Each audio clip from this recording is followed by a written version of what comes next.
good evening. Hello, hi, welcome to School 21 for this really exciting evening of a primary Teach Meet.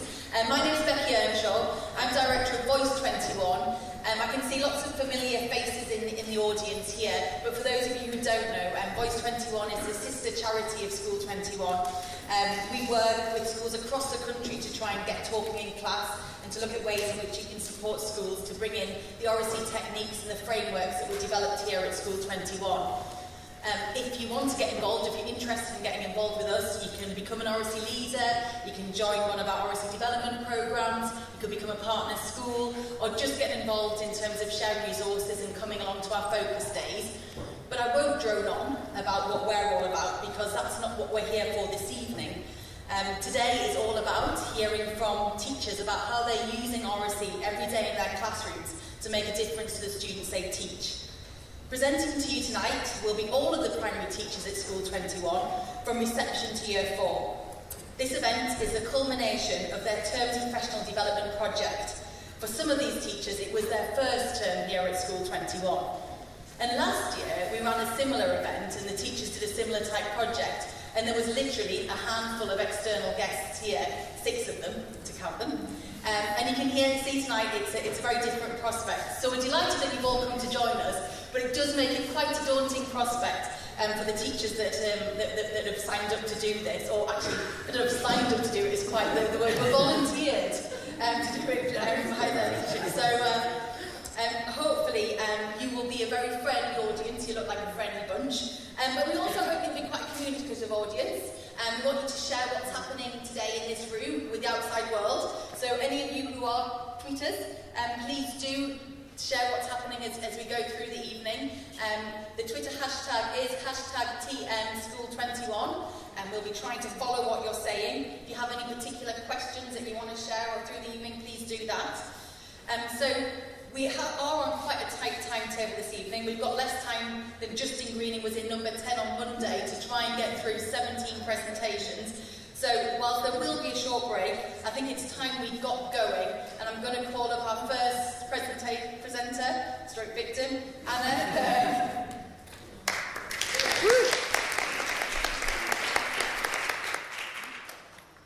Hello. Oh, taking that off. Thank you already.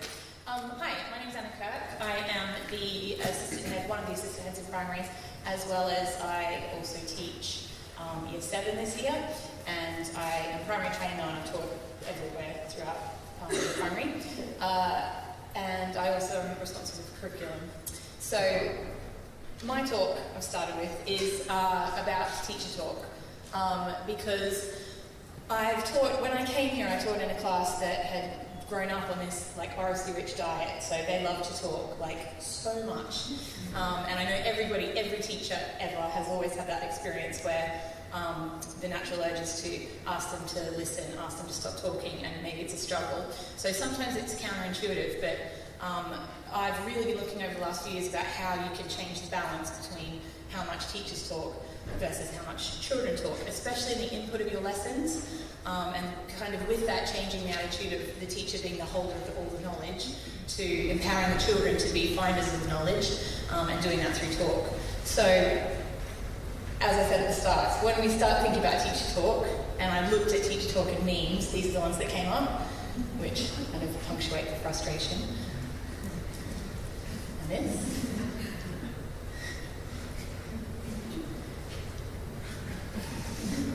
And this. So it made me start thinking about maybe it's not so much them, maybe it's me. How do you harness that eagerness to talk and to use their voice and actually filter it and funnel it through a way that helps the learning? So this is one of the children that I taught in my first year. He's now in Year 5, but he made this statement, and if you watch our Utopia videos, he's on there. But it just every time I do one of these, he pops into my mind. He said, what makes me enjoy talking the most is that everyone is listening to you and you're part of the world and you feel respected and important. And if we can make children feel like that every day, then we're doing something right. And if we do that and also empower them to feel like they're in charge of their learning and they're part of it, it's not just me telling them this is how the world is, I think that's really important. So, that being said, here are 3 really easy to use strategies that I found are hugely successful. The first I used today actually, and I've named it Fed in Facts, since I'm a big fan of this one. I've used it for a long time now, with lots of different age groups as well. And the way you use it is you give a stimulus, and it could be anything, a video, a picture, an object, and then the children have talk guidelines to structure their discussion around that object, and usually a question to answer at the end, like, what is this object? Today it was, how does this image, which is actually 4 different coloured slimes that they had, how does that represent medicine in ancient Greece? And then I fed in all of these facts as they talked, and by the end of it they came back to me and they told me using those facts. It's also supported by questioning and checking in and checking out and listening, but watching the development of their understanding is incredible. I listen to them talk about a trepanning tool and starting it off as it's an apple corer to going to the end where it's something that releases spirits from your head from the past, which is incredible.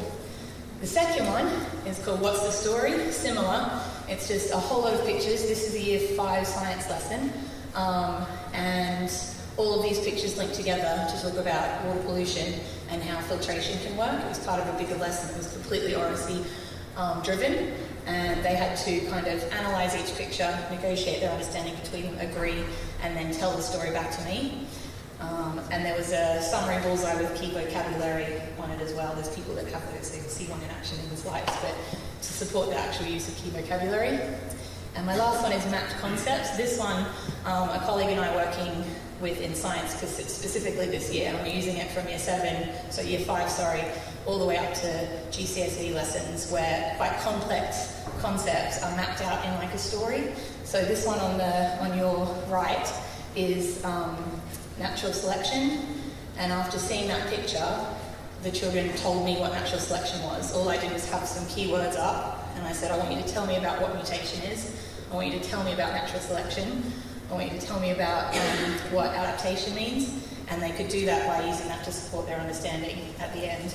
And this is just a simpler filtration one, so it's, get yourself some good felt pens. Yeah, they're amazing. And that's it from me. Anything, I'm making resources with these that are on one-page cards, and if you want to follow me or visit my Weebly, they'll be there. Thank you very much.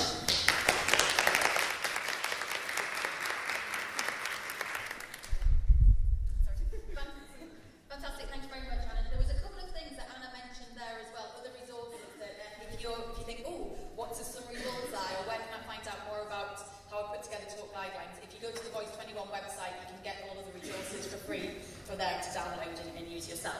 But next up, delighted to welcome Tricia McCartney, who's a Year 2 teacher. Hi, I'm Tricia. I teach in Year 2 and I'm new this year. I want to talk to you today about why we need to rethink peer feedback in writing. I'm not sure how to use this. Do I press the red one? So what's the problem? In many schools, there's an expectation that peer feedback is written down. Before we give children the chance to give effective oral feedback, we're expecting them to give effective written feedback. So we need to take a step back and create a really nice dialogical space in our classroom for children to give honest and challenging feedback. We need to give them the vocabulary they need and teach them the language and structures, just like we would teach them grammar or mathematics. So the first concept I came up with was talk partners creating a feedback friend contract. So this is where, after a rich discussion, they agree the rules for talk in the classroom. So they've said things like not to tell each other the answer, to be honest, and my favourite is to give a little idea so your friend can make a big idea. It's important that young children understand why they are using talk to give feedback and not to tell each other the answer. So the first thing we looked at was teaching the difference between editing and reviewing writing. Naturally, children want to edit, they want to look at spellings, punctuation, handwriting, and we want them to be more sophisticated and review their work, look at the impact on the reader, and look at the sentence and words they're choosing. So to do this, we use the summary bullseye. So a pair have this in front of them, and they only get 1 point for using the simplistic editing vocabulary around the end, whereas they can get 3 or 5 points when they start using more sophisticated reviewing vocabulary in the middle. So we need to give children the vocabulary that we expect them to use. The second one, which is my favourite, is to give the children question stems. By giving them the question stems to begin with, they can practice using them and they will become internalised. If they can practice questioning their partner, then they will be able to question themselves, and that's kind of a higher order skill that we want them to do when looking at their own writing and others. It's beneficial to both partners. The green sentence stems are for improvement and the red are to celebrate, because I think it's really important to create that space of honesty but also trust by celebrating each other's work. An example here is where a child has spelled party wrong. So their partner has said, look at the sound chart, which letter makes the E sound at the end of words, and then they're able to identify. And some children in my class now, all they need to do is say, look at the sound chart, and their partner knows already, so they have that relationship, which is great. My third strategy, which Tahmina's going to talk about next, is getting children to reflect on the feedback that they're giving. Some children just love to tell each other the answer, especially when you walk away, and some children don't like to talk when the adult is not there. So the talk behaviours are here. You send out the detectives into the classroom and they can see what good looks like, and it helps to support the slower graspers in the class. So the biggest success for me was to start creating, and it's not finished, an honest and challenging dialogic space for the children to value talk. The sentence stems have become embedded, and the children, what I would like the children to do next is, when we look at a genre of writing, to be able to come up with their own question stems, and to seek their feedback throughout the lesson and not just wait for the mini plenaries. Oh, just one quick thing about the sentence stems. So I ordered them into 3 different lenses for children to look through their work. So one looking at word and spelling level, one looking at sentence level, and then one looking at the whole piece, so that children understand the different levels that they need to focus on the work. I think I'm ready for my video. Does it? So this is just some children using. Don't tell people the answer, because if you tell them the answer, they aren't really learning. You should ask them questions to give them ideas. To help your feedback friend improve their sentences. How you can help the feedback friend improve a sentence is that you can ask them a question. For example, I wonder what will happen if you had a conjunction. I wonder what would happen if you change your sentence stem. And how would your reader feel if you change your adjective?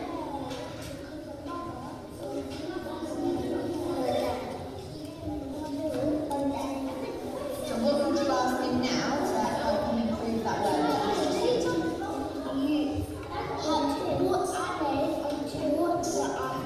What's special thinking that answer to make the sentence the correct spelling?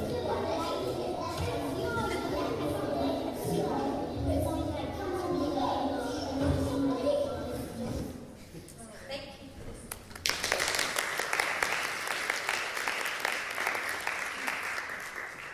Okay, next up we have Tahmina, who's going to introduce you to talk detectives.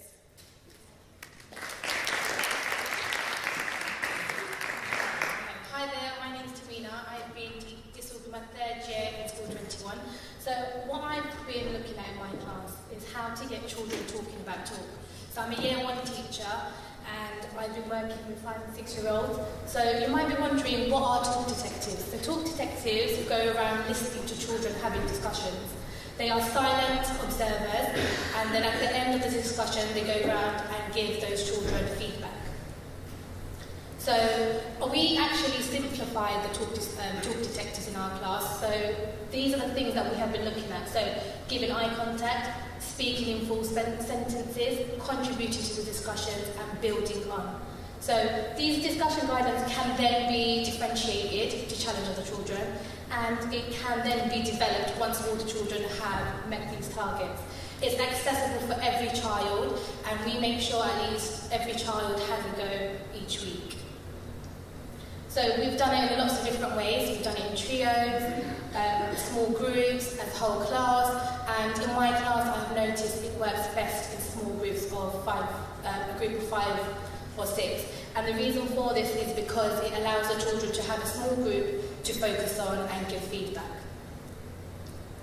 So I'm going to show you a clip of children in my class having a discussion, and then you will be able to see the talk detectives in action, floating around and listening in. So the first statement, the statement this group will be discussing is boys are better than girls.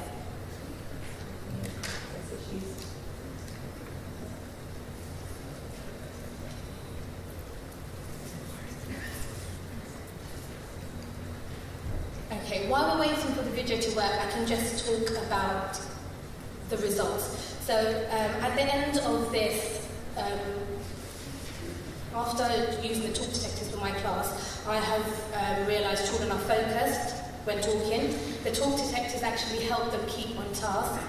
Children are able to independently give each other feedback, and they're not only using it when we have our Oracy lessons, they're using it in maths, in projects. Children are more conscious of their talk. So if someone, when they were having the discussion, said, oh, you need to work on your magnet eyes, they've been doing that in the lessons. It has improved talk in my class, and at the end I've noticed that children are able to talk about talk. I've also noticed that children can see. I've also noticed that children are able to discuss what good Oracy looks like, which is magnet eyes, speaking in full sentences. Are they listening to their... Sorry, I'm going to show you the video now. Oh, it's not working. Okay, so the video just shows children having a discussion and the talk detectives listening around, and you can really see the talk detective taking note. Then there is another video, if it's not working, I can just explain, I can just tell you what they did. So the feedback from the children was that they loved the fact they were listening in. They felt very important having the clipboard and the sheet. Another feedback, one of them said they felt like a teacher, monitoring children's talk. They felt like it really helped them develop their Oracy skills, which was great. Thank you. Sorry.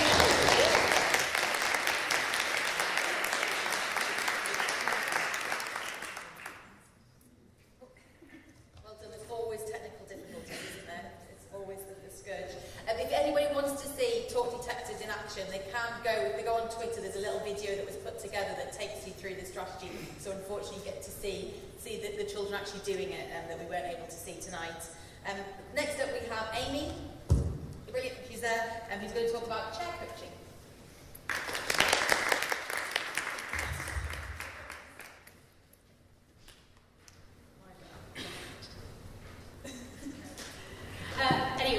I'm Amy. I'm a Year 2 teacher here. I'm also new, so I started this year in September. So I'm going to talk to you today about chair coaching. If I press the right button. No. No. Okay. So I'm going to talk about why it's important to have a chair, when can a chair be used, and what is the role of a chair. So why have a chair? It's really useful because people start to understand the purpose of talk and to recognise that high quality talk. It allows people to have independent discussions that's free from teacher talk, like Anna was talking about earlier. And it means that confident chairs, when they've mastered the skills, are really able to support others to do the same, so that I don't have to basically teach it myself, which is great. When can a chair be used? So really, all the time. I use them in group discussions across the curriculum in all the subjects. It can be for any age group, so it can be simplified, it can be made more complex depending on the skills that you get them to do. And I found it works best when discussing statements because children can either agree or disagree, and it really helps the chair to follow and map the discussion and make sure it flows well. Okay, so what I start with is turn taking. Now, when I first did my Oracy training here, we looked at harkness maps. So it's all about mapping your discussion and seeing how it flows. And we simplified that for Year 2 so that they basically really simply map who's talked as it goes round. Now, their role is to invite others to speak. So if some people haven't had their chance yet, it's up to them to make sure that they are invited to contribute and they're given some sentence stems to help them. In a longer discussion, it's also really important that they really follow that flow, and when they spot that someone hasn't spoken in a while, they invite them to talk to them as well. Once they've mastered that, we moved on to clarifying questions. So they started to ask children things like, what did you mean by this? Did you mean this, or did you mean this? And can you give me an example of when? So this really helped them to listen very carefully to what was going on, and it also meant that those children who were talking were really deepening and developing their ideas rather than just saying something and not really giving an example. So how do you make challenge happen? Once all those things were going really smoothly, we started to look at challenge. So the way that we get our children to have the group discussions is using a thumb in. So when they have a new idea, or they want to build upon an idea, they put their thumb in like this, and the chair will kind of map it and make it go through. We introduced the challenging thumb, which is different. It's basically just like this, when someone wants to say something different to what someone's just said, or challenge them and ask them a question. This really helps the chair, because it means that they know that if someone's doing a challenging thumb, that probably needs to go next. Because if we jump to a new point and then someone has to go back and challenge someone else, then it gets a bit messy. So they're really working on observing what everyone's doing and the hand signals, and being aware of where the conversation should go next. This is an example, hopefully, of someone challenging someone else in a discussion. Boys and girls are in the middle because boys are more better at sports and girls are more better at doing good behaviour. Take me an example of a sport what a boy would do. Maybe I want to do basketball or football. Okay, so interesting perspective on it, but I thought maybe we should challenge her on that, but she didn't. Okay, so once they've kind of mastered all of those things, and that's what we've been working through all of this term, we will go on to reaching a shared agreement. So we use 3 strategies to do that. Firstly, we'll do summarising. So they'll summarise what everyone said back to them. They'll then hopefully do a vote, so they'll say, okay, let's vote for these ideas, and then that sometimes leads into process of elimination. So they might end up with a bit of a stalemate and draw, and then they'll go again until they've reached one final conclusion that they'll share back to the class. When I have some chairs who are really confident and some are more confident than others, I get them to start modelling good practice to others. They co-chair, so they'll share some of those responsibilities out, and also they will give feedback to them, so they'll kind of observe someone and give them feedback to help encourage them to carry on. This is an example of someone doing a vote at the end. He's quite funny in the way that he talks to. So the vote after the vote is Ruena's rubber band. For Matt's vote, we have that he could get some fuel from the apron, and Zainab's idea is you could take a ride with the apron.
Roni.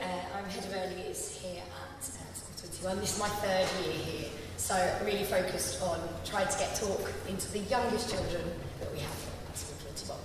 So I have made a game, and it all came from a local establishment that some of us were at on a Friday night, and there was a game that everyone was playing. And I was watching everyone play, and I noticed how they were talking to each other. And it made me think, how did we get to the point where we can have those conversations and negotiate? without actually teaching it explicitly. So I developed the game. Here's an example. This says Code Cracker, it has now been renamed, but I will show you just some examples of it. So in reception, we're working towards the early learning goals. We all know that. We've got communication and language, speaking, listening and attention, and understanding. But, because this is School 21, we're focused on Oracy, we do a lot of it, so we have higher expectations. So we've done all of them, and start looking at the exceeding statements, being able to ask for clarification, to be able to express their views and awareness of the listener, connecting ideas and a range of vocabulary. So this is what I'm looking at when I have been doing this game. But the game isn't just for reception, so I'm going to show you how I've been doing it. Oops, I'm going to skip through that. So, exploratory talk. We want children to be able to have discussions with each other, to be able to challenge each other's ideas without aggression. A lot of the time, the younger the children, if somebody says something they don't agree with, they'll just walk away or they'll argue with them and they're not able to put their point across. So, with the game, I wanted to be able to develop the skills in children so that they can challenge someone else. So this is the game. And the point of the game is to introduce new language or to embed language that you've already taught. And it can be adapted for younger children or for older or higher achieving children. I'm going to show you 2 examples in a minute. And it encourages children to use mental reasoning and problem solving because they have to make a connection between images that are completely random. This is just an example that I've stuck on. There's a leaf, cherries, the sea, one of the teachers, all sorts of different things. And then they get given a clue and they have to put their spy cards down on 2 of the cards that match with that clue. That's what I mean in a minute. So the first video, I put some context at the side that you can sort of read at the same time. But as you see, this is reception. This is the first time we did it. So you can see where the starting point is. Oh, the clue is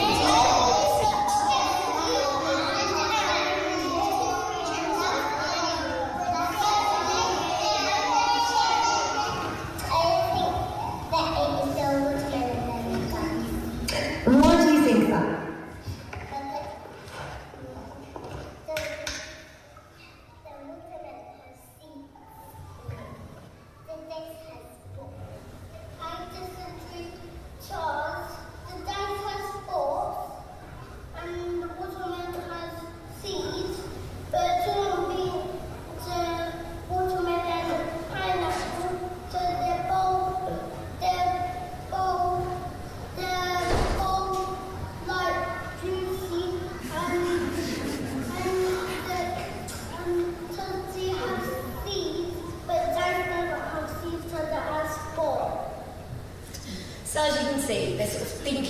through and problem solving in a way to come to that shared agreement. With the actual game, the way we've been playing it at the moment is actually in much smaller groups or in pairs. So I'm the main spy and I give the clue, and then they've got loads and loads of these purple spy cards, and if I give the clue to Spiky and I'll only give one word, they have to decide together which 2 pictures relate to Spiky. They place their little spies on top. They continue the whole way around.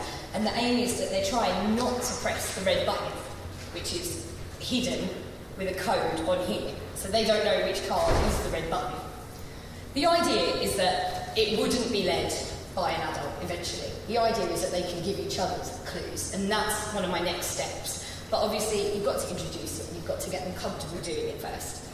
I've got one other video just to show you. So the nature of the game means that it's quite spontaneous in a way. So this was a hidden camera. So that's why it's a bit of a strange view. This is a year 1 and year 2 child. And it says up there, like, they both know me very well. I wanted to try out the game with some older children who are more confident using language and negotiating. And they're in different classes, so they know each other, but they're not best buds or anything, but they were still able to come to this agreement. I think it's a pineapple because on the top it has a spike. This one is not. Yeah.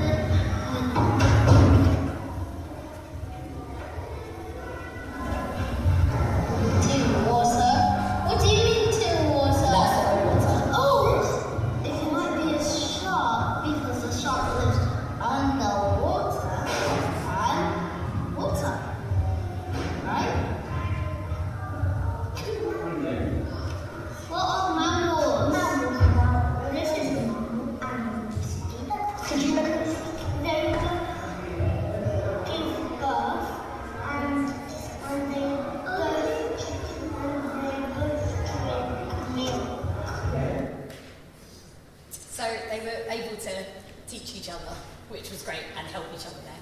I'm being rushed off, hold on.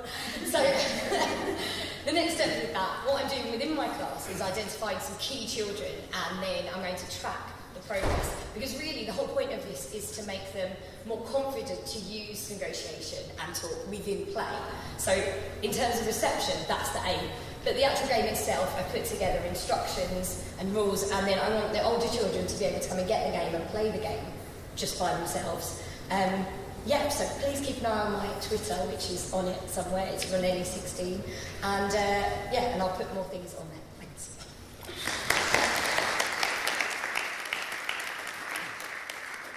From code-breaking spies, we've got Paul, who's going to take us through developing computational thinking through talk. Thank you. Okay, so I'm Paul. I'm new here, and we're going to be talking about computational thinking through Oracy. That's okay. So to put it into some context, this term we did a coding project where the children used an online piece of program software called Scratch to code, design, plan their own games, and then eventually present them at exhibition. But along the way, we wanted to give them some opportunities to exercise and develop their computational thinking, because computational thinking is as much about computers as, is it again? Yes, astronomy is about telescopes. So I'm going to rattle through some activities that help to develop computational thinking through talk, without computers. The concepts and approaches that we're going to look at are on the board. This is how we develop computing at School 21. Logical reasoning, which has been mentioned already by Roni. Algorithms, which is just instructions, clear instructions. Decomposition, breaking down of problems. Spotting patterns. Abstraction, which is streamlining solutions, getting rid of all the unnecessary detail. And also evaluation, making judgment. And then on the other side, we've got a few approaches, and we'll be looking at debugging, going back and seeing where we've gone wrong. So the first activity I want to talk about is not coming up. There we go, Sudoku. Not a new activity, you've all seen it, you've all had a go at it, but the way that we do it here is that we pair children up, or in twos or threes, and they're not allowed to enter a solution to a box without explaining exactly why it's gone there. And as I was planning this activity, my 4-year-old came up and she had a look, she asked what I was doing, and I showed her what we were doing. We were looking at 4 square, 6 square Sudoku, and she could do it with a little explanation. So I thought, brilliant, either I am bringing up a genius, or down in reception they could have a go as well. So we had a go, I brought it down, I explained the concepts of Sudoku in a group of 3. One child got it immediately, could pick it up, no problem at all, and I just sat there and then watched, and the other 2 were a little bit slower to get going. Eventually, by the end of a 15-minute session, could work out exactly how to do 4 square and 6 square Sudoku. And that was all developed and unlocked through talk. The next activity we've got is jigsaw algorithms. You've all done a jigsaw puzzle, but little did you know that when you're doing a jigsaw puzzle, you are coming up with an algorithm to find the most efficient way to solve it. It might be you start at the edges, it might be you start at a particular part of the puzzle, but that is algorithmic thinking. So we get puzzles out here at School 21, and we can do it in a couple of ways. One way is that the children work in a group just to develop the algorithm to solve a puzzle. What do you do first? What should we do next? And what we do after that, which will be the most efficient way of putting the puzzle together. Or you can have one child who's got the whole picture in front of them, while the other children put the puzzle together based on the algorithm that the child is giving. And that is, again, decomposition, breaking down the problem. Did that in reception as well. It's exactly the same, except it required a bit more teacher-led questioning in order to come up with a way that 3 or 4 children can put a puzzle together in the quickest way possible. Where can we start? What could we do next? What could this person be working on while you're doing this? The next activity is drawing from a spoken algorithm. This exercise is decomposition, algorithmic thinking, and abstraction. This is where we've got 2 children back to back, one with an abstract image, one without the image, and they've got to put the picture together. It's not a new activity, we've been using it for years to develop language, but the way we do it here to try and exercise abstraction is they've got to do it in as few instructions as possible. So we're removing anything that's unnecessary to bring about the end product, which is the picture. Then we've got word sneak and articulate. This is all about building vocabulary, trying to speak like a computer scientist. Word sneak comes from a program called Jimmy Fallon, Tonight Show with Jimmy Fallon, where they're giving a list of words and they've got to try and sneak in words into casual conversation. The way we do it with the vocabulary is they've got a list of words, and again, through an informal conversation, they've got to try and sneak in the words that are in front of them. The other game is articulate. We all played articulate. We've got the same list of words in front of you, but this time you've got to try and get the other child to say the word that's in front of you just by providing definition. So if you had algorithm in front of you, you might say a set of instructions that a computer follows. And next, whenever I'm teaching computing, beginning in the computing unit, we always look at computers everywhere in the outside world, not just laptops, iPhones, iPads, but the computers that we see in everyday life. So one activity is through Fed in Fact, where we release one part of the algorithm at a time. The children have got to try and guess what computer is it in the real world that the algorithm is showing, if that makes sense. So I'll throw some facts and you can shout out, what is the computer that we are describing here? What algorithm, computers following this algorithm? When can't tap, check credits. Just call out, go on and go. The tube, absolutely. There are computers everywhere. In a group, they would then come to an agreement of what the computer is that the algorithm that we're feeding in, one by one. And finally, in order to prepare the children for the exhibition, we use a summary bullseye with some of the vocabulary that we've been using throughout the unit, and they had to explain their process using the vocabulary on the summary bullseye, where there would be more points for certain vocabularies to try and promote that higher order thinking and more technical vocabulary. And that's it. Thank you.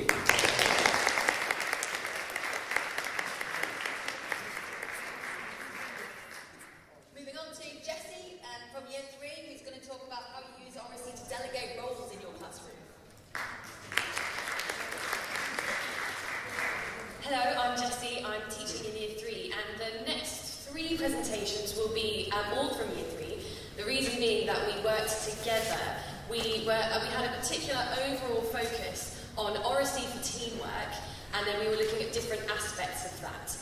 The reason being, you may or may not know, that at School 21 there are 6 attributes that we try and encourage and develop in the children.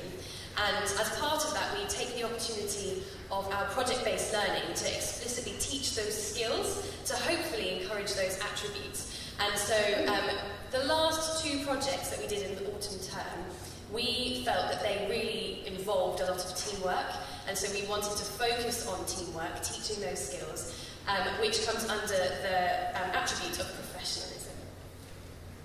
So we have a big framework of how we assess the skills that build into these attributes. So you might be thinking, you're a Year 3 teacher, this is Year 2. It's quite a new framework that we're using, and when we were looking at the Year 3 skills, we thought actually it's really important that they develop this prior skill of using roles and delegating roles, but because they are at Year 3, we wanted them at this mastery level. So although we've said this is a Year 2 skill that we'd want to encourage in Year 2, we felt like they still needed to work on it in Year 3. So part of what we were doing was encouraging them to delegate roles, rather than just being given roles and choosing which one they wanted, but to decide for themselves how to split up a task.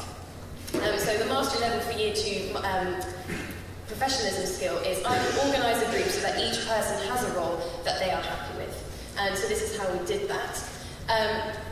That's gone well.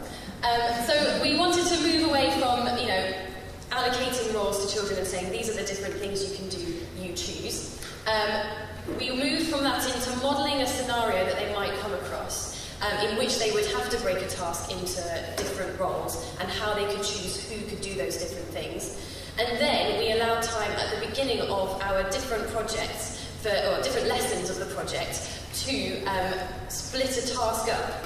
So in Autumn 2, we were designing and building rockets, which was really, really exciting. And that involved a process of drafting and redrafting rockets. So at the beginning of each lesson, the children had this grid, and they needed to decide what needed to be done, how many people needed to do it, and who they would choose to do it. And they were expected to fill this in, but also talk about it a lot. And it fed into different skills of professionalism and teamwork that my colleagues will talk about. But what we wanted to do is see how well the children could decide on how a task could be split up. The effect of this, it didn't work fantastically well straight away. It wasn't always immediately splitting up a task very well. And what I noticed in my own class is that sometimes the children picked different tasks that were order dependent, and so some children couldn't do the task that they delegated for themselves or in their group until someone else had finished, and so they were still sitting and waiting and not doing the thing that they could be doing straight away. But that was really nice and easy to address, and we looked at more examples and decided, well, could we split one of the tasks down further so more people could be involved, or could we rearrange the tasks so that they were done in a different order so everybody could be involved? And we found that it worked. After some practice at delegating the roles, they were able to achieve more in a smaller time frame because they weren't wasting as much time waiting for other people to be done. And at any one point, if you were looking at the different groups, more of the children were engaged at activity. And because they'd chosen them for themselves, they had that sense of agency and they felt like they owned those roles. They'd chosen them for themselves and they felt happy with what they were doing.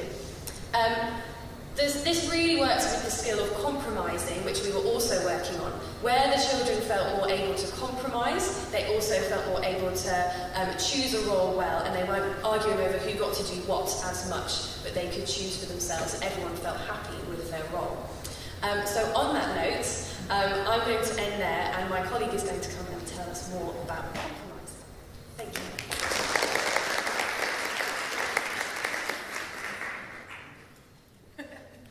Thanks very much, Jessie. I think there's some really great stuff there that could be used in staff meetings. On a further note of something that might be useful in staff meetings, we have Lottie talking about Oracy for compromise.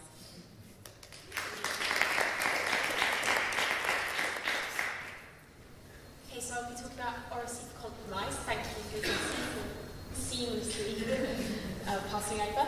So, the first thing to... Oh, have I gone backwards? Okay, so we then moved on to looking at the Year 3 attribute statements. And as Jessie said, we were focused on professionalism. In Year 3, we thought that meant we should be looking at compromising. So we wanted most children to be secure in this, so that is, I can suggest a compromise when I disagree with someone. So if I disagree with someone, I'm not just going to argue with them and force my way through. I'm going to try to suggest a compromise. Mastery was I can offer a variety of compromises and negotiate that. Even if children weren't reaching the secure level, they all knew what a compromise was and could begin to use it within their group. Oh, I also left the eloquence ones up there because although that wasn't what we were explicitly teaching, a lot of the Year 3 eloquence statements are to do with being polite and challenging people in a way that's appropriate, and a lot of that fed into our teaching of compromise as well. Okay, so why is compromise important? We thought it was really important to teach because it was developing an awareness of other people's views. The children were beginning to understand that when they're working in a group, their view is not the most important every time. Their view is not always the best one. They need to be listening to everyone else. We've been focusing on kindness this term, and if they can compromise and listen to other people's ideas, that's kindness in practice. I think it leads to the best outcomes for group work if they're considering all the ideas. Instead of focusing on their idea, they're listening to their friends and thinking, what can I take from them, what can I take from them, so that our group can have the best outcomes. And as we all know, it is a real-life skill that we use all the time. So the strategies we use, well, we explicitly taught what a compromise is, and we deepened that understanding through some role-play activities. So we started with some out-of-school examples that they could really easily grasp and have quite strong opinions about, and then moved into the scenarios in school that we knew they would be using in that lesson. So we revisited that learning about compromises in lessons where we knew they were going to be working in their groups. And we made sure that was planned into our PBL lessons, so we knew if they were coming up to a lesson where they were going to be working in their groups, we knew there were going to be some disagreements, we knew we needed to address compromise again, and maybe look at some specific role play around the kind of things they'd be compromising on. And we also focused on praising groups who had compromised effectively. As much as we were praising their academic work, we were really focusing on those groups who had shown kindness and to compromise with each other. So this is an example of some of the role play that we did. So we had some negotiating language on the side that they could begin to use. The first scenario is your parents want to go to a fancy restaurant, you want to go to a fast food restaurant, you need to compromise. Some of them thought you go to one weekend and one the other, or there was a third option, slightly more sophisticated compromise, that you could go to Nando's, because it's kind of like a fancy restaurant, but kind of fast food, so that's quite good. Scenario 3 is one that they're going to be using in the lesson. So we were making a puppet from a character in The Tempest, and it says, you want to make Ariel's wing green, but your teammate wants to make it silver. So are you going to make one green, one silver? Are you going to split it in half? Or are you going to come up with a third new colour that everyone's happy with? So I think the effect of this was that children were able to manage their own projects more independently, and the ideas were therefore less structured by the teachers. So when we made our puppets, I might have structured how the groups were going to work, but I didn't need to tell them what each part of the puppet was going to look like, because I was less worried about lessons being eaten up with disagreement and not getting work done, because I knew that they would be able to have some strategies to start to compromise and come up with their own ideas to decide how they wanted the puppet to look. Disagreements weren't perceived as immediate problems, so they could be dealt with independently, so I could be more focused on the learning. I was only aware of disagreements in groups when it became an issue, when somebody was very suddenly not compromising. But most problems were dealt with pretty quickly, because if they said, this is my idea, and their friend said, well, I've got a different idea, they didn't have a problem with that. And they've got a skill that they can take into other areas of life. They are certainly talking about compromising a lot. And sometimes when they come back and tell me about things from the playground, they're talking about it, which that is lovely. Another lesson where it's come up a lot is maths, because we do a lot of partner-based work in maths. If they need to think about which strategy they're going to use or who's going to go first, they can compromise that. A real highlight for me was when we were reflecting on our rocket launch. And we were talking about our favourite thing, and I thought that they were all just going to say my favourite thing was the rocket launch because we launched rockets. It was amazing. But a lot of them really focused on their group work and the journey their group had been on, and focused on some lessons where they found it hard to work with their group and how they got through that. So a really lovely quote was, when my group fussed about the rocket design, we didn't fuss too much, we compromised and we worked together to make it fun. Okay, thank you.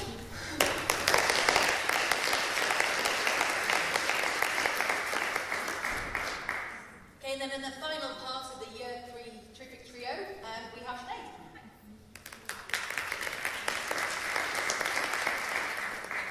Thanks very much, you two. So, I'm talking about Oracy for teamwork as well, but specifically now focusing on how we can reflect on it. So, Jessie and Lottie talked about how we can explicitly teach it, what strategies we can to get them to actually practice it, so they can actually practice it and learn how to do it. I'm going to talk about how we get them to reflect on it. So, not just reflecting in the plenary at the end of the lesson being on actually the content that's been learned, but the reflection in plenary being about the skill, the attribute of professional teamwork as well. So, why should we reflect on teamwork? So, obviously it's crucial, as we all know, that children do learn to work well together. This affects how effectively, that's really hard to say, affects how effectively children can work together in all lessons. And as we said before, it's beneficial not just for the academics, but also for their well-being as well. So I'm going to go through 3 different strategies that we used about how we got them to reflect on their teamwork. So this reflection on teamwork included the reflection on how they delegated roles, on how they compromised, but also all of the areas about how they worked well together. So one strategy we used was to get them to do card sorts. They had 5 different focuses for 5 parts of what makes effective group work. Together as their group, they then ranked those from what they thought they did the best in that lesson to the one where they thought they could have struggled. So they ranked them from in a line from the top to the bottom. And that then enabled them to set a target for the next lesson. What did they need to work on the next lesson as a group? So you weren't having to tell them as a teacher, you worked well on this lesson, next time I want to see you compromising more. They'd actually set that target for themselves, and then the next lesson you could then talk about that and say, what was your target as your group from yesterday? What could you work on next? A second thing we did in a similar strategy, it was a star graph. So with the 5 key parts of teamwork again around the star graph, the children themselves, together as a group, so coming to a shared agreement again about their own teamwork, They decided how well did they take turns, how well did they compromise from 0 to 4.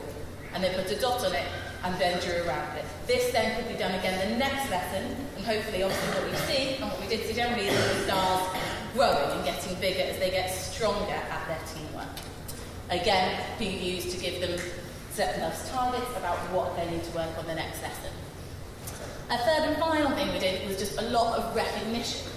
You, as a teacher, can't see all the group work that's going on within a classroom, but they obviously can see their own group. So to start recognising and sending what we send shine, should we do this? Sending shine to whoever in their group they thought achieved really well at their group work that lesson, so that they would recognise and send praise to each other. So what has been the effect of that? The children are much more of what is expected of them when they're in a team. So obviously, in the PBL lesson, we use that a lot to actually go through a lot of the explicit teaching about what we expect and the modelled practice before they then actually work as a team and then reflecting on it. But that ability to work well in a team, to come through all those things, really then works well whenever they're working in trios in maths or doing some role play in literacy and every single lesson. And also, children encouraging each other more in teamwork. So if there is a problem in their team or in their group that they're working in, they can talk about it. They can say, oh, well, actually, you're not compromising really well here. Actually, you haven't been very good at taking turns. And they've got the language and the expectations that they know exactly what the problem is in that turn, in that team. It's not that they don't know why their group isn't working. They actually can analyse it themselves and think about, well, that is what's not working in this group. Whereas we're doing this, but this is the thing that's letting our group down. And that's it.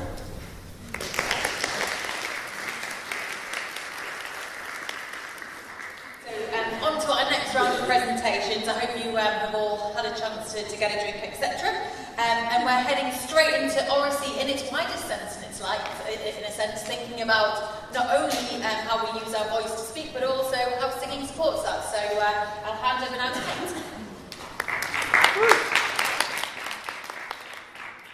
Hi, my name is Kate, and I'm a Year 1 teacher here. I'm going to be talking to you today about using singing in storytelling and hopefully give you some practical hints and tips. So why use singing in storytelling? Well, firstly, the children really, really love it. They really enjoy it. And whenever I teach them a song about a text we've been learning, they've usually done the hear, map, step, speak process, which I know that Kate's going to talk to you a bit about next. And it's another way for them to deepen the text that we've been looking at. A couple of children in my class gave me some quotes. I like singing because if you're grumpy, it can calm you down. And just, I love singing because it's my favourite. Also, singing aids memorisation, and this is something that has had lots of research on, but for me personally, I can remember many songs that I learned in primary school off by heart, every single word, just because I sang them day in, day out, loved them, was singing to myself when I was at home, was singing to my family. The children in my class had some thoughts about why singing helps them. It helps because it has less sections. The rhythm helps more because if you forget, it helps you to remember. It helps because if it's a calm story, then you might have a calm song. And it gets in my head, and then I sing it to myself, and I can tell it to others. And you remember your voice going higher and lower, and then it's much easier. And lastly, it's really collaborative and inclusive. So every single child in the class is able to join in and sing the song and learn the words. It's something we all do together, and I found that children of all abilities can get really engaged and love it. And one thing that I've noticed, which I didn't really expect, is that it engages the parents, because the children will go home singing the songs to themselves. They will sing them to their parents, their families at home, and then I've had parents come to tell me, oh, we loved our performance of that song last night, and they come and talk to me and they're singing it too. So it gets all the families involved. Is it only for fiction? So far this term, in my Year 1 class, we've learned 3 different songs, each relating to a different text that we've studied. The first one was Midsummer Night's Dream, and the focus for using the song for Midsummer Night's Dream was to try and embed some Shakespearean vocabulary, and I just took the lyrics directly from Shakespeare, so I didn't make my own lyrics there. I used the fairy lullaby, and I put those words to a well-known lullaby, Twinkle Twinkle Little Star. So the children were singing and reciting a lot of Shakespearean vocabulary, but they still remember it now, they sing it. all the time, almost too much. We'll be doing work, silent work, quiet work, and there'll be this like peppered singing coming from the classroom. The second story we looked at was The Owl Who's Afraid of the Dark, and that was a much longer book than we looked at before, and the emphasis was on learning the plot. So I used a really repetitive song, Down in the Jungle, and I used rhyming couplets and kind of just rewrote the story in a very basic way so that they could remember it, and used actions for that. And the last one that we did the song for was a non-fiction text, and it actually worked really well putting it to a rap. So I rewrote the song, the theme tune to The Fresh Prince of Bel-Air, and called it The Prince of the Air. I was very proud of myself. And I felt that like the rap structure, not only did my class love it, but they could really recall the facts, so they were saying whole lines of the rap when we were doing our kind of fact presentations, and it really helped them embed that into their writing as well.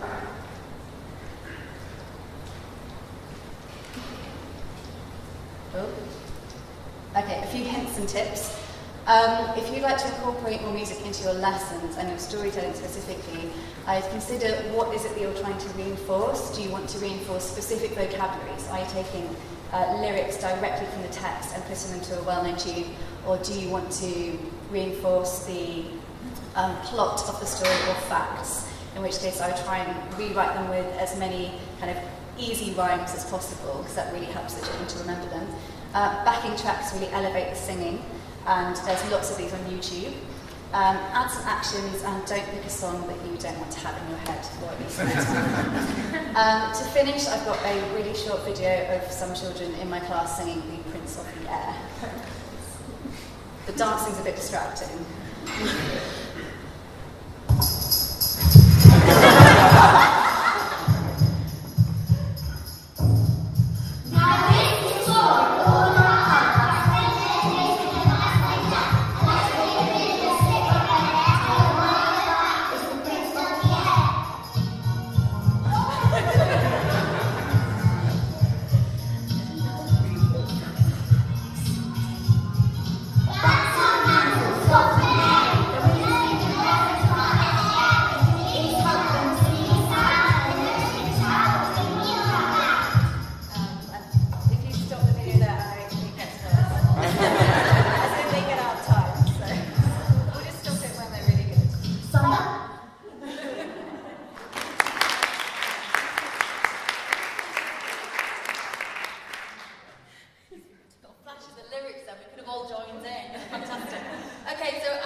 Entitled How Can We Shake Up Shakespeare? So this ran from years 1 to 4, and it was a project that encompassed literacy and PBL. It was an Oracy focused project, so I'm going to talk to you tonight about how the Oracy techniques we enabled our children to engage with the Shakespearean language and also the depth of character and plot in Shakespeare, and also touch on some of the Oracy-based outcomes that we had for all year groups, which culminated in a whole school performance. So I think it's worth saying at this point that because we did it from years 1 to 4, each year group chose a different play to work with. So year 1 worked with A Midsummer Night's Dream, year 2 Romeo and Juliet, year 3 The Tempest, and year 4 Macbeth. So first of all, in terms of storytelling, we are a storytelling school at School 21. We teach literacy through a storytelling methodology. And so how did we get our children to become so engaged and so confident with Shakespeare so quickly? It was through storytelling. And one technique that I want to share with you tonight is Hear, Map, Step, Speak, which is a really brilliant way of getting your children to learn a story, first of all, from memory.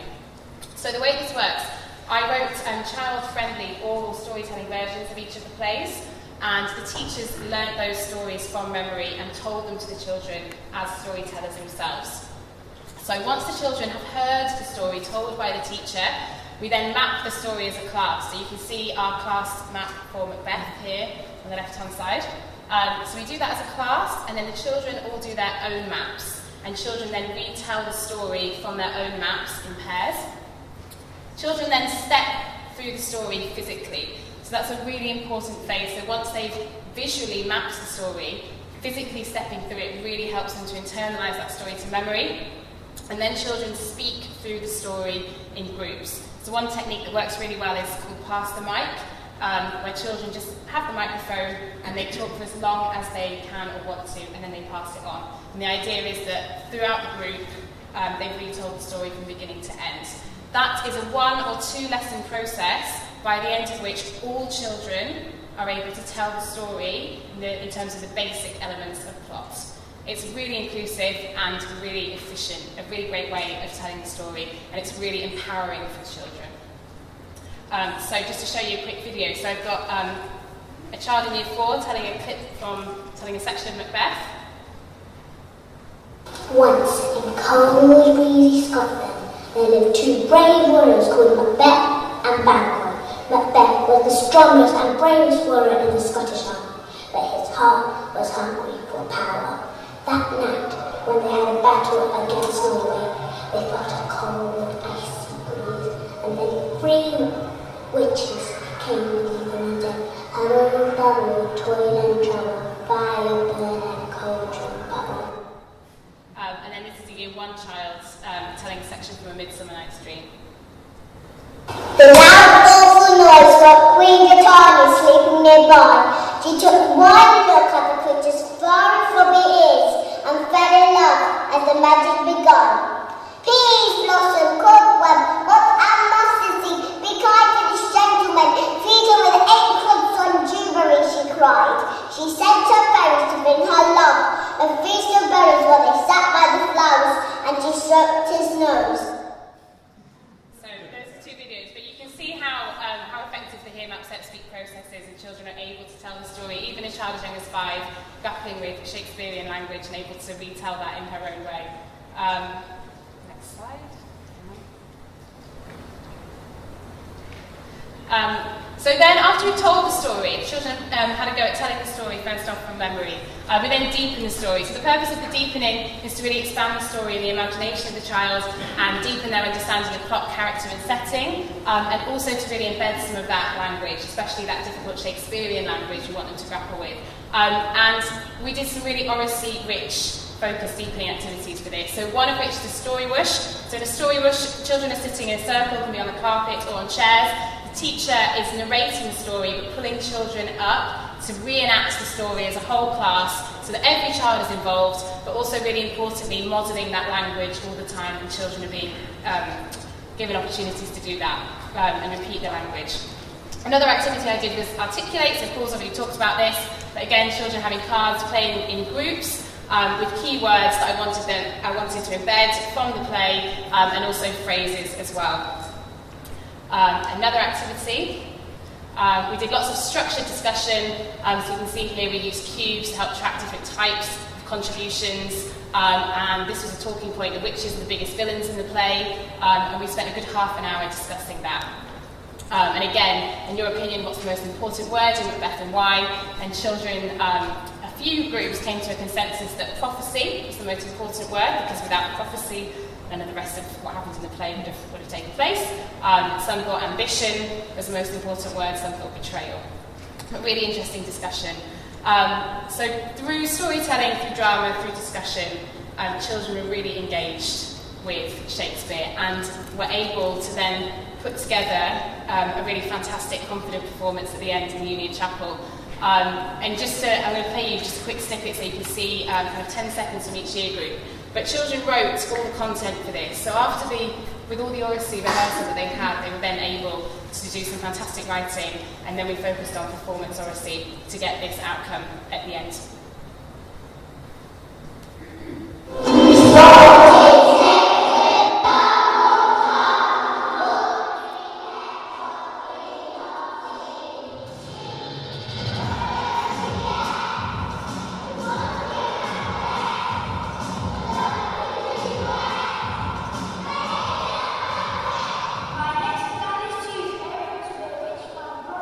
After they have fallen under the spell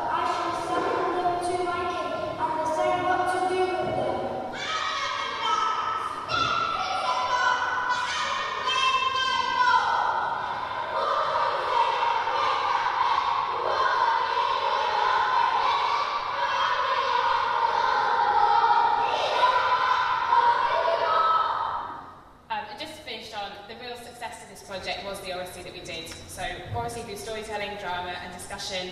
And some people argue that Shakespeare can't be taught at primary. I totally disagree. I say we do it in an engaging, fun, interactive way from Oracy. Yes, it can, and the children absolutely loved it.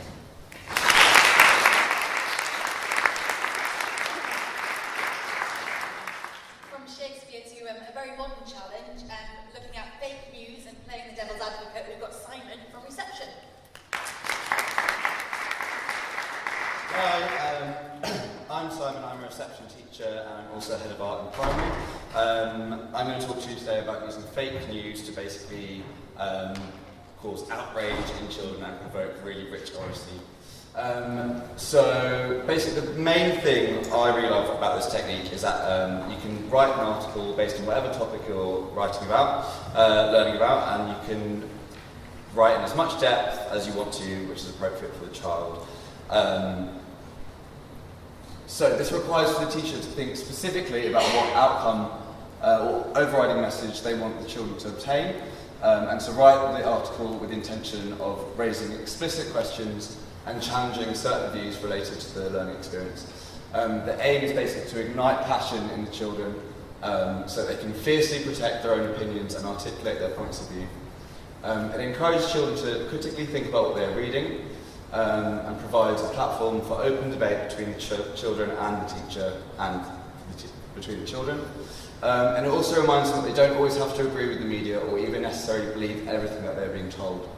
And also my personal favourite, it gives the children a sense of value to prove a source wrong and gives them an idea of what it's like to be a rebel talking against the system in the healthiest of ways. And ultimately it empowers children and strengthens confidence. This was one example where the learning objective was to understand the difference between fact and opinion. This article was about a fire-breathing dragon which came and took over School 21, and the children had to discuss which parts of the article were fact and which were opinions. This was an article which I wrote to build resilience in art making, which I read to the children before we had a whole school drawing project. And some of the children, after reading the article, said, creativity is something everyone has. Art is part of your personality and it's not fair to judge others on what they draw. So this article is basically talking about how Parliament wanted to ban art in schools and how the Prime Minister only wanted realistic drawing in schools, which the children were completely outraged against and disagreed with. This one was about how the Queen wanted to get rid of all celebrations apart from Diwali.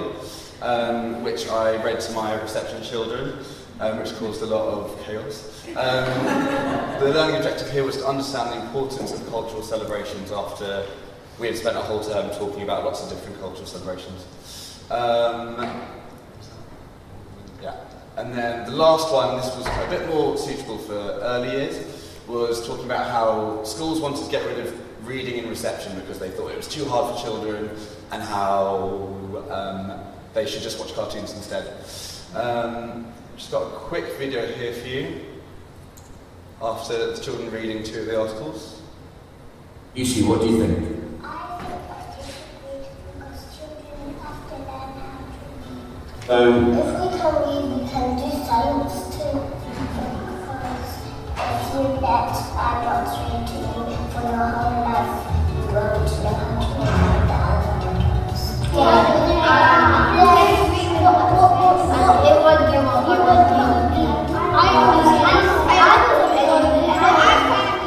But it's important to read now instead of watching cartoons.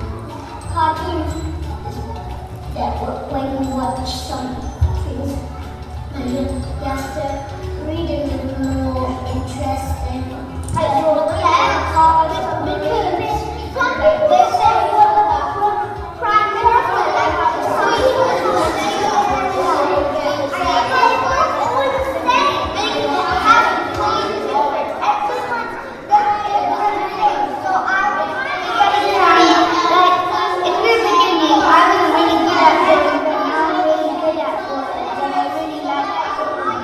Do you disagree with what the newspaper is saying then? Yes. Right. So after reading the articles, some post-reading analysis, with younger children it's often a lot easier to use some really clear visual cues and maybe just read out 1 or 2 statements and let them discuss it in groups, in small focus groups. You can also use traverse where 2 lines of children are discussing different aspects of the article. And with more confident readers, it's good to give them the whole article, which they can really delve into and analyse together and evaluate which parts they agree and disagree with, and which is a much more explorative approach and can open up some really good discussions. So thank you very much.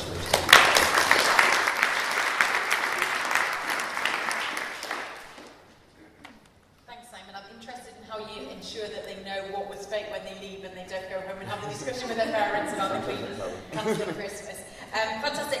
Up next then we have Hannah, who's going to be talking about what we've been talking about all evening, about talk.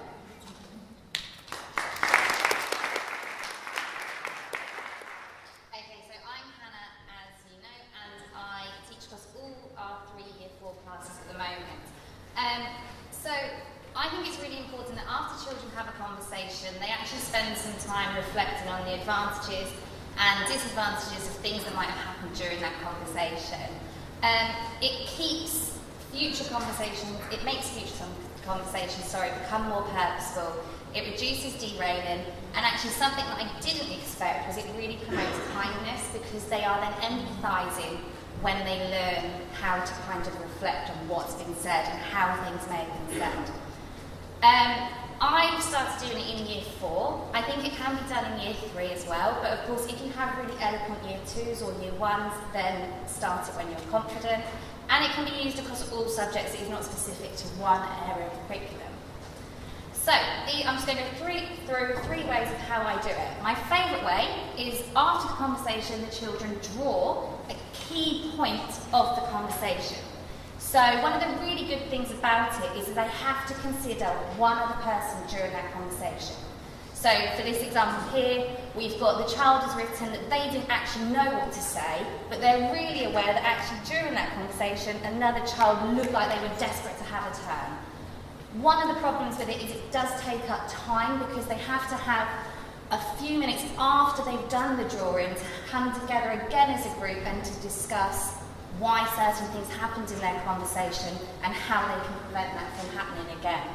Here's just another example where the child was thinking about what they wanted to say, but actually they were also really aware from how the child was sitting and how they were physically moving during the conversation that they looked like they weren't sure of how to contribute.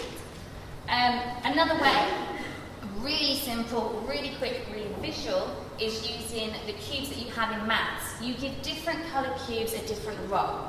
So in this one here, we have the blue was if someone derailed the conversation, orange was for when someone challenged an opinion, and yellow was when someone built on. It's a really visual way for people to see how the conversation is going, and it actually prompts the less confident children to think about what they could maybe do. This one on the right here, everyone's just building on the conversations, and when they stopped talking, they looked back, they actually said, oh, we should have challenged each other a bit more. But as you can see from both of these, because we've been doing it for a while, no one actually used the derailing cube, and it wasn't set up. They were really focused because they didn't want that blue cube to appear in their tower. But it is the thing that there is the initial fixation with the cube, and people will say, now you need to do this now. So it takes a bit of training. The final one is an iPad, where, like Amy was talking about having a chair, you have a mobile chair that physically walks around and films the conversation. It's really good because people can look back and see how they sounded, what they were saying, and this was what we used to develop the draw in the conversation, because they could physically see how people looked at certain parts of the conversation. However, the iPad is very distracting. You can even see Hannah's having a cheeky little glimpse and noticing that she's being filmed on camera, and there are times when they're just sat staring at the iPad rather than interested in the conversation, so it takes a bit of training as well. But those are 3 really good ways to make sure their dialogue's purposeful, which hopefully has a big impact on how they talk in the present and the future. That's me.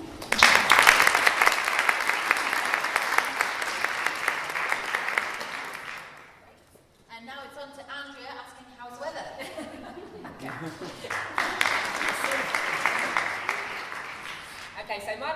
Andrea and I'm a Year 2 teacher here, and I also lead on wellbeing. And as you can see from the presentations that have gone on before, at School 21 we do a lot to make sure that we create an environment where children should feel confident to talk, and we promote that confidence for talk. And I thought to myself, you know, if we've created this environment where children feel safe to talk, they feel we're giving them this wide range of vocabulary, how can I use this to promote well-being and to promote the use of emotional vocabulary within the classroom? Because we know that the links between Oracy and well-being have been quite widely researched. And I decided to try a tip that I'll share with you that I call How's the Weather? So it's basically using sentence stems to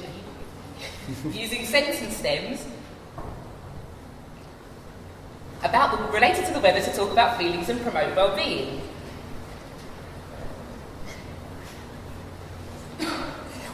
Okay. So it's really easy to implement, which is what you want to hear. I just had my flip chart, and the first sentence stem I did was, my weather is, and they'll follow that up with because.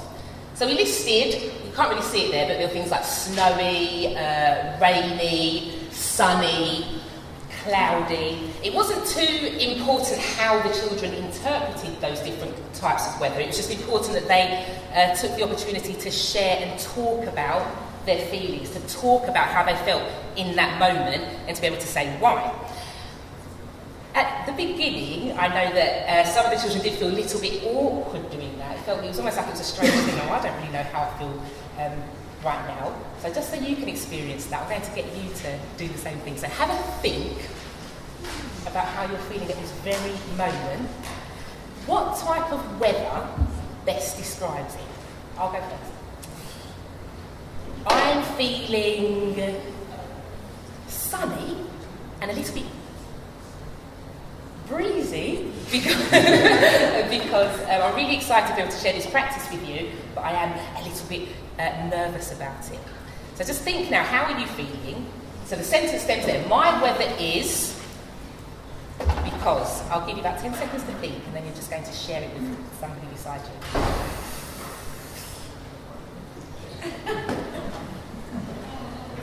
Go ahead, talk. How did you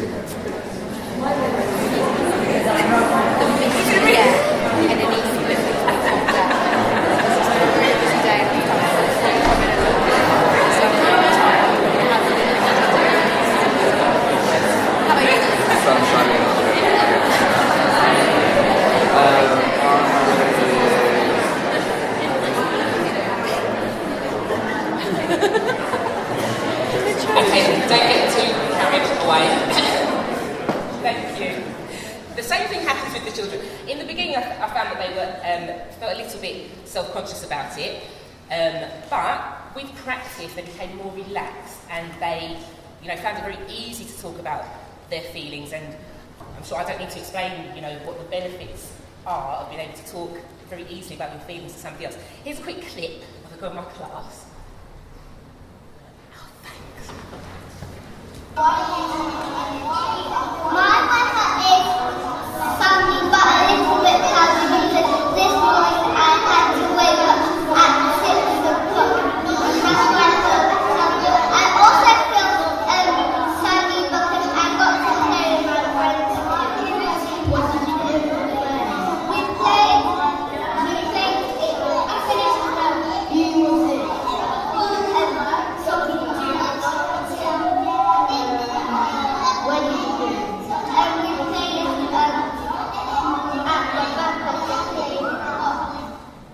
Okay, so that conversation was taking place in a circle. The children are sitting with their partners, and you'll notice that her partner was asking some clarifying questions, really making this girl feel heard and listened to, and that her feelings were valued. And obviously they got to swap over. Also, I just wanted to say that the children, no matter what their feelings are, feel good or bad, they felt comfortable to be able to talk about it and to acknowledge them as just feelings. So children recognise their feelings, have the emotional vocabulary to talk about them. They also have that leads a lot quite nicely to be able to manage those feelings, and we know the benefits of that. Okay. So the other thing is the circle of gratitude.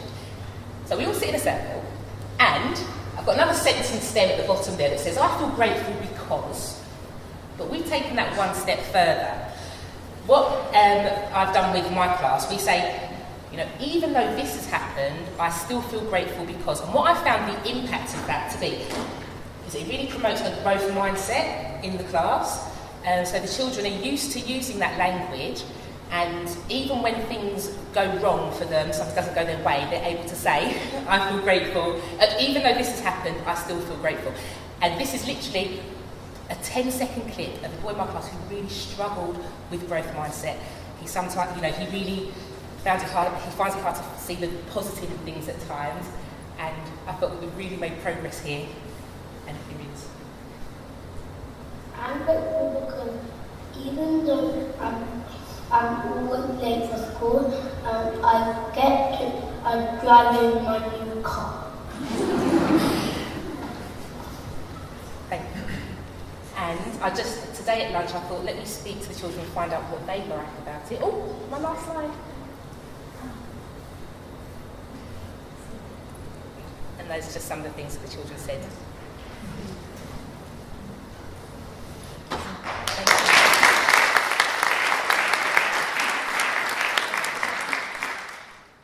Throughout the evening, you've probably heard a few mentions of strands. As many of you might know, we have 4 strands that are the framework for the Oracy practice in school. And Matt from reception is going to talk to us particularly about how you develop the cognitive strand in reception students' pupils. Hi, my name's Matt. I work in reception, as Becky already said, which is great because, I mean, literally you're like their favourite person in the world all the time, or at least until their mum and dad come and pick them up again. It's also like challenging because you're really working with like a blank slate when they come in to school for the first time, and Roni already said, like, we focus lots on communication and language skills and speaking and building their self-confidence and stuff. And that's a really natural way for us to, you know, incorporate Oracy as well, which really suits us here at School 21. So I started off kind of looking at the Oracy that was taking place in my classroom already, and I kind of was quite pleased, this was about October time, that the children were kind of speaking clearly to each other. They were like taking turns with their talk partners. They were kind of showing some listening with their partners, so I was quite happy with their social emotional aspects, their physical aspects, and they were using some of the vocabulary that we were teaching as well. So all of those things I kind of thought were quite nice. So I don't know why, but I decided to kind of challenge myself to improve their cognitive aspect of Oracy, and I wanted them to build their talking and their communication and language skills for their own benefit. Where previously I'd used it lots so that I could assess their learning, but I wanted them to use talk to build their own learning. So that's kind of what I mean by the cognitive side. This bit on the left, I think, is in your like little tote bags or whatever, but it's kind of what we mean by like the cognitive strand of Oracy, and we've kind of simplified that a little bit for what we mean in reception. So, are they using the right words and does it make sense? Are they talking about the right topic? Can they ask questions to find out more? Can they disagree with someone and can they give a reason? And some of that was like more challenging than I expected, which I found really interesting and really led a lot for me. Even getting them to use because as a reason all the time whenever they gave their opinion about something, I thought was quite interesting. So when I was thinking about this, I wanted to think about like how I could map some sort of like progression or see like development in their skills. So I also kind of thought about the harkness model. So in terms of mapping a discussion and how involved everybody is, the sort of traditional models on the left, and what I was aiming for was this kind of harkness model, which is on your right, where all the children are involved. As a teacher, like, I'm not really part of the discussion, but they're building it and they're like supporting their learning through their own discussion. So to do that in reception, first of all, I introduced kind of the concept of agreeing and disagreeing, and we played lots of little games where I got them to put their thumbs up if they agreed with me that, you know, broccoli is the best food in the world, or if they disagreed, they put their thumbs to the side, and that kind of got them introduced to the concept. And then this video, you can play this video because it doesn't have any sound, it can just go in the background, but this is us kind of doing a harkness model together, where I took a piece of string and I stood in the middle of the circle and actually kind of mapped out a physical harkness for them, so it was a lot more kind of visual for them, and they felt that they were a lot more part of it. So how we did it, we started with a game of Would You Rather. We'd been talking about different religions and the stories amongst those, so I asked them, would they rather be friends with Rama from the story of Diwali, or Judah Maccabee, so quite a highbrow philosophical discussion, obviously. And they kind of gave reasons and like why they agreed or why they disagreed. And you can kind of see like the string gets passed around the circle, and it was quite interesting. But really, I'm just going to flick it on because you can see the results on the next page.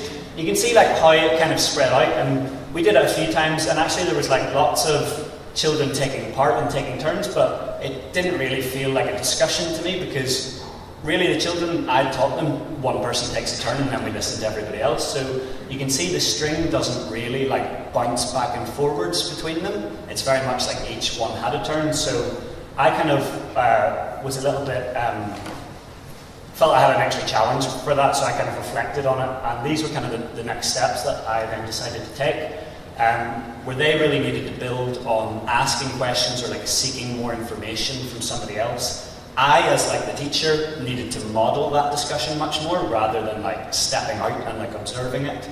And it was also a bit more interesting when I then later followed children's own interests within the discussion rather than just giving them a task to set.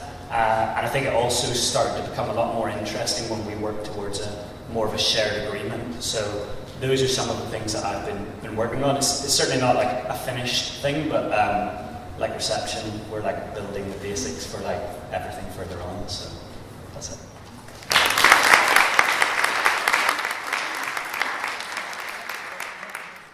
And as we're rapidly running out of time, I'm going to call up Jade, who's going to talk about using language of an expert to develop understanding.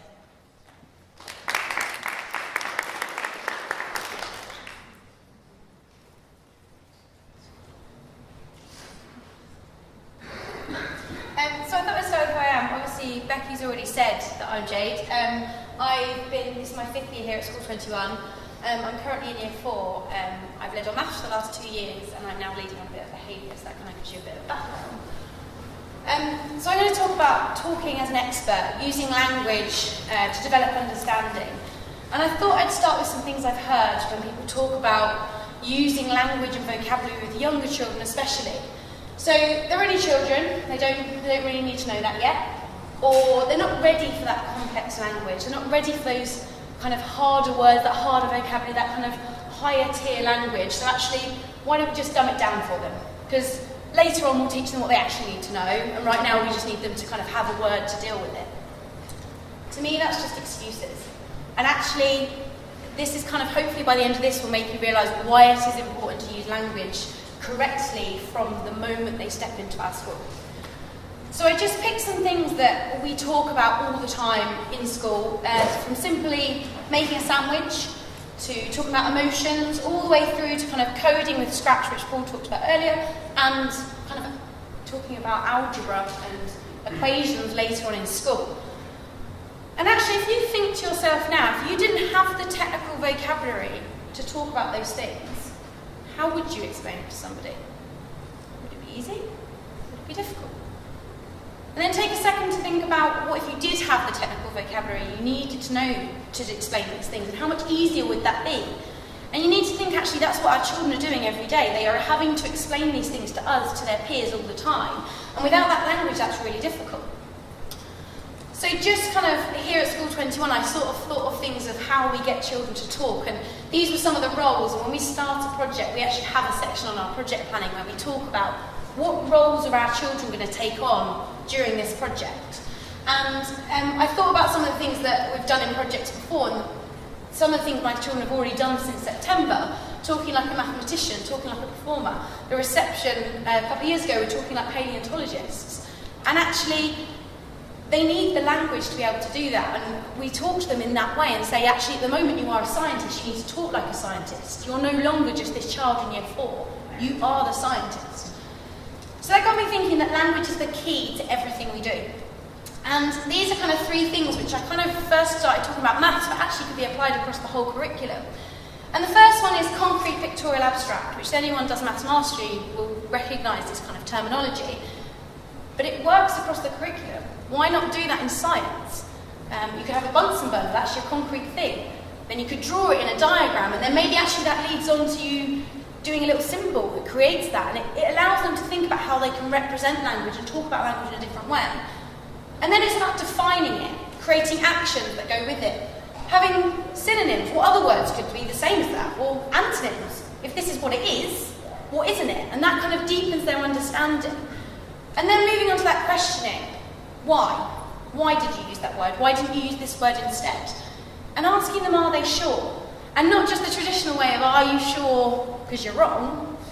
Are you sure because actually you're right? And you suddenly get a shocked face going, oh, I've got the wrong answer. And you're like, no, you're right. But why are you sure? Tell your partner why you're sure. So some strategies, which some have already been mentioned, but just some strategies, and this isn't an exhaustive list, that I use to kind of develop that language with my children in my class across the curriculum. The summary bullseye, which I'm not going to go through because you've heard about that quite a lot.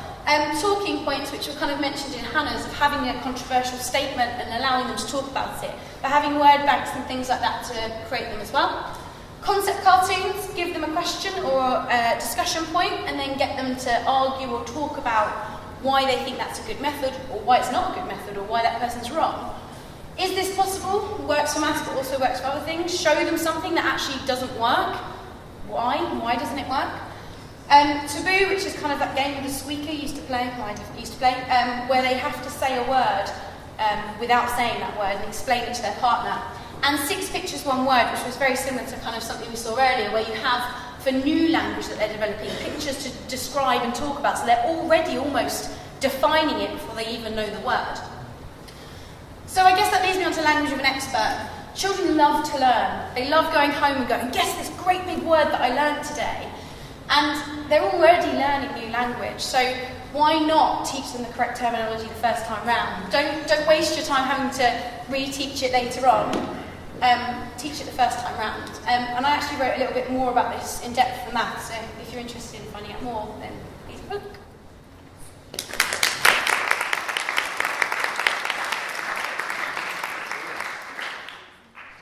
Second last up, sit back down, James, it's not your turn yet. We have Lisa, who's going to be talking about how sentence stem family support children's talk. Hi, I know in your timings my name wasn't on there, so I'm sorry to disappoint people that I have actually stood up before James stood up. So I'm a teacher in Year 1. I also lead on phonics and reading culture at School 21, and I've been here for, this is now my 3rd year. I've developed something really simple, some sentence bands. We've got lots of statements that we use with the children at school. And I wanted to embed this, I wanted them to use them all the time. We use number fans all the time. Why don't we use then sentence stems? What I've done is I've taken some snippets of videos. Some of it's not that topical because we did it before Christmas, and you'll get to hear about that in a minute. A lot of the talking points came from the children. This is what the children wanted to discuss. So, Anna, thank you. I created sentence stem fans and introduced these with the children. We discussed the sentence starters and how to use them. I agree with, I disagree with, linking to, and I think.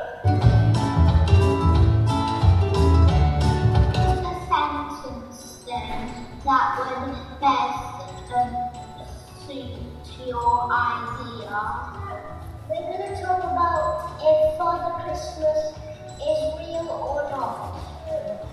So, Selma, is Santa Claus real or not? What do you think? I think Santa Claus is real. He does wear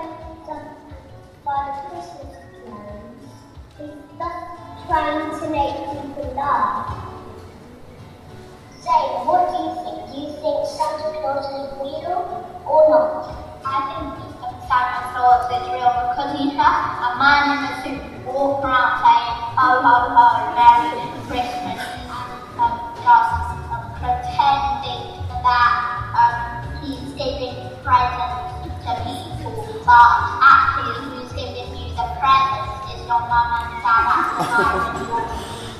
Sorry if you still believe.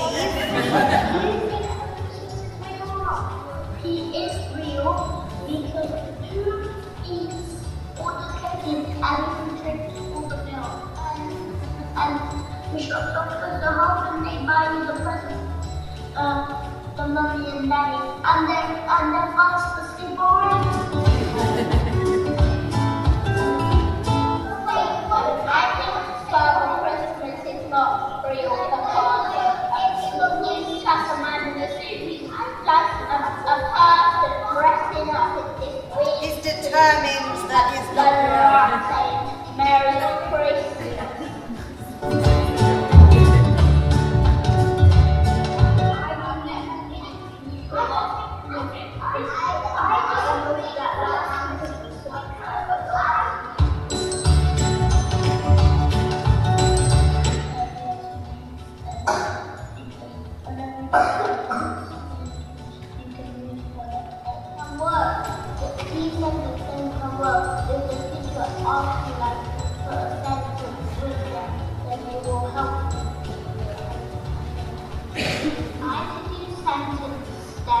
Because if you don't know what to say and you think you could use a better word, like if someone has an idea and your idea is better, you can use like building on.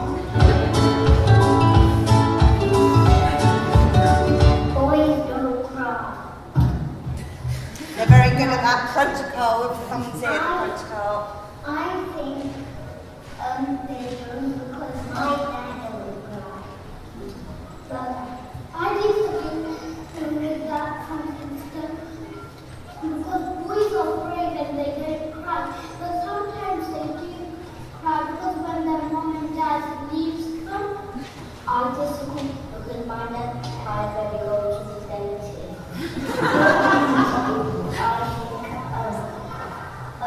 My dad sometimes cries.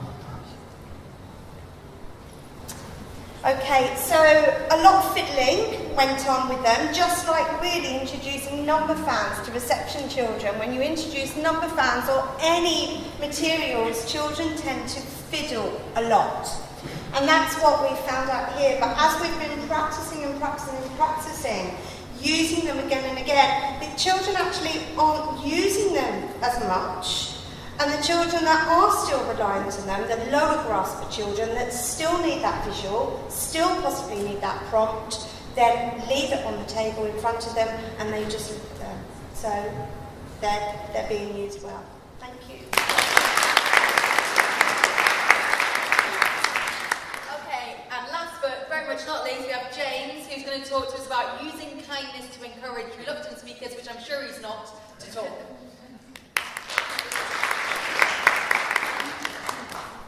Hi, I'm James. I'm the last speaker today, and I'm just going to take you through a little journey of the last sort of 6 months. So, in summer term last year, I did a kindness project with my Year 2 class involving sort of cups, and I've tweeted out the link to the document if anyone wants to look at it and read up about it.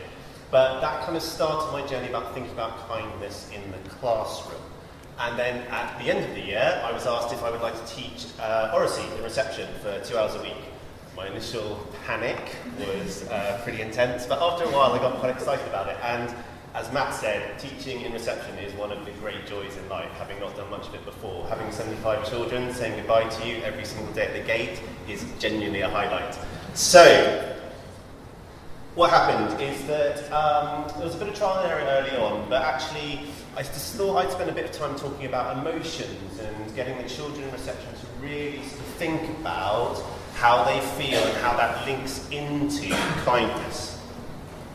And we kind of built on separate steps because there were a lot of children identified quite early on who were very reluctant to speak either in a group setting or even one-to-one. And Matt touched on this earlier about the importance of start giving children the opportunity to have like non-verbal responses. So whether they're using their fingers or they've got pictures as aids so they can flash, or many sort of other strategies. And then from that, I sort of built on with this, which is so important, that actually giving everyone the chance to speak. And in reception, what we do is we have this great gorilla, we sit in a circle, we ask a question, we give everyone some thinking time, we pass the gorilla around. Everyone at some point will take the gorilla and will speak. If they don't want to, that's absolutely fine. They pass it on, you don't make a big deal about it. And it's amazing how quickly the children who initially don't want to speak in a group will start to join in, because you're just encouraging that atmosphere where it's all right if you don't want to speak, but you will celebrate when you do. Now, I did this last year, and I think it is really, really powerful. And basically, it is this. When was the last time you gave a child 10 seconds?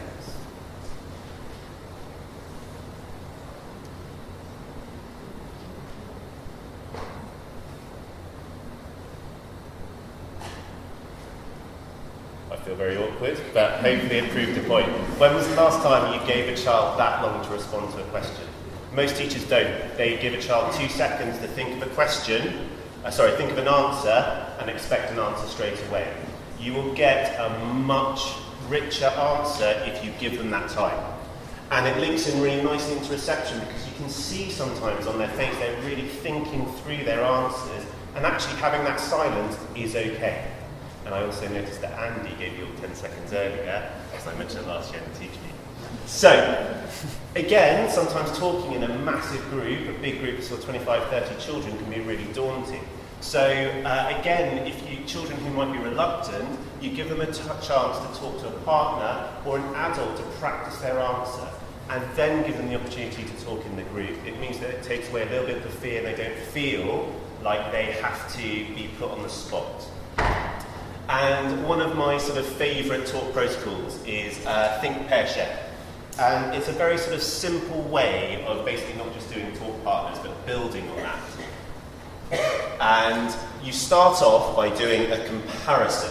So you get the children thinking, they're facing each other, they compare something. It could be hand size, shoe size, height, length of hair, it doesn't matter, it just gets them thinking. And then you have an A and a B. Moving on from that, you give them the thinking time I just spoke about.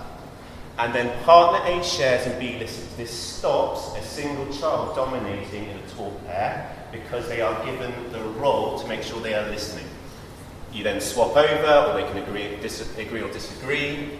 And then finally, you ask a random child, not always, especially if you're trying to encourage them, but a variety of different children, to then feedback what their partner says, showing that they have listened to their partner. Again, a really important skill that sometimes we overlook in Oracy. And finally, I moved on to a traverse. Really interesting with reception. The first time was absolute carnage, but it is worth persevering with. Line them up. I'll just go too quickly. Line them up facing each other. Have a side A and a side B. Take it in turns to talk and listen. Everyone on side A moves down one. A child runs around the end, and they all have a new partner. And you just quickly run through that, and then you repeat. So my final thing is just you having a little time to reflect on this entire Teach Me. So just really quickly, we're going to try think, pair, share. So I am going to give you 10 seconds to think about one thing you will take from this Teach Me that you will use tomorrow, this week, and this month. So I'm going to give you 10 seconds now.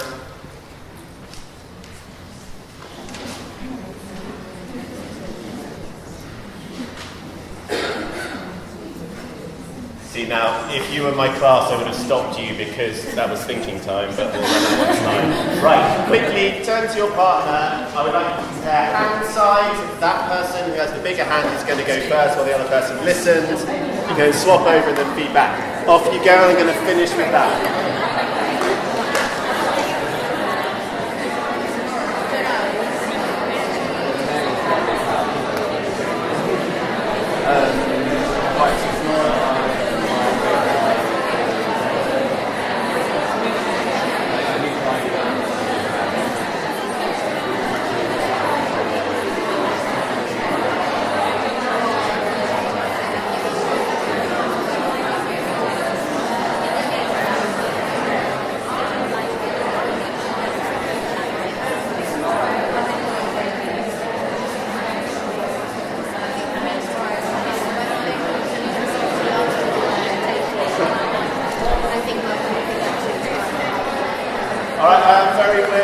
fine. You can continue those conversations, and normally you would swap. But yeah, again, hope you find some of those things useful, and yeah, goodbye.